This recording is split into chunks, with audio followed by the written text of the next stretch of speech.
Well, that game was certainly one way to bounce back from the Columbus Blue Jackets loss in OT. Oilers, 8 game point streak, not win streak. They somehow lost to Ohio, but I'm not gonna get into that too much. So, first things first, it's a tight game at the start. Evander King gets his first goal. Campbell played pretty good. I loved the Matt Berlin, like Berlin Wall thing that was going around. If you didn't hear about him, so Skinner was out with an illness, so they had to sign him to an amateur tryout thing or whatever, like along those lines, like maybe amateur contract. So he had to be the backup, and he got called as he was studying for like a psychology midterm, and he's like, "Oh my gosh," like that kind of thing. But yeah, so Oilers were playing really well with like 2 minutes left. It was 7-3 blowout. So they put Matt Berlin in at the whistle. And according to Jay Woodcroft, it was actually McDavid's idea, which is really, really good to see from your captain. Like, even thinking about that, I'm not trying to be rude here, but McDavid's kind of got his own stuff to worry about, like winning the game. Again, not trying to be rude or dismissive. But yeah, and also for the coaching staff to say yeah, and instead of like being super like, no, we're trying to win this game, stuff like that.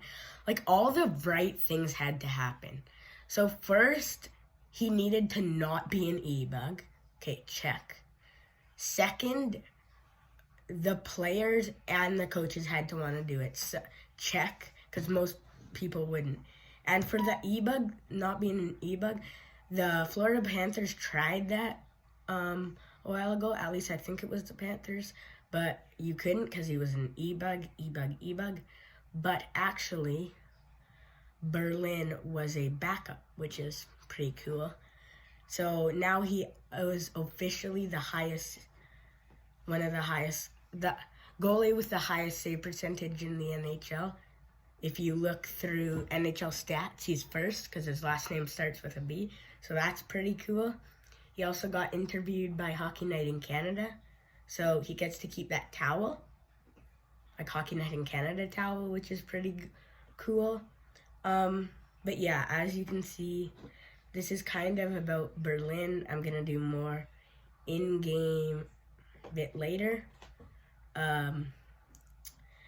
But yeah, just think of that guy right now. He's like, people were trying to get like interviews with him, and he had to do like midterms and stuff. He couldn't do it, which is kind of insane when you think about it. Like, he's just a normal guy. And think of all the memorabilia he got.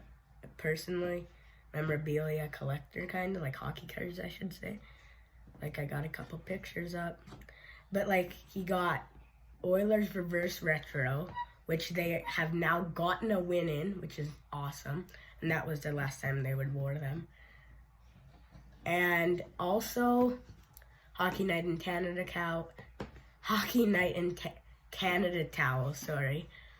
And probably a bunch of like other stuff. But yeah, I just think if you watched Jay Woodcroft when he was telling him to put him in, like telling him he was going in, he wasn't like laughing like, "Ha, you're going in." He gave him like the full experience, like, "You're going in." Matt Berlin's like, "Ah, okay." And then I heard people that were like at bars and stuff, when they saw Matt Berlin coming out, like everyone started cheering, which I think is pretty awesome. And I think Oilers fans will be talking about this for a while. And he is, if he doesn't play again, he will be the 13th. Okay, so I'm trying to say, like, so amount of minutes. He'll be the person with the 13th least amount of minutes in their NHL career. Again, if he doesn't play again, he was around 2 something. And guess who the first player is? No idea his name. I can't remember it, but I looked it up. It's like 8 seconds. which is absolutely crazy. Like, how do you, like, it probably wasn't a goalie, or was it? Like, I don't think it was. So do they just put him on for 8 seconds? Because, again, it can also not be a goalie. But, I mean, I guess it could have been a goalie. I don't know. Like, who knows? But, anyway, that's it for this one. I'm gonna probably do a bunch of random episodes over the All-Star weekend, maybe a few All-Star weekend recaps, and a bit on the Bo Horvat trade, because why not? Maybe like the position the Oilers are in, a couple mock trades. Yeah, that's it for this one. You the best. Peace.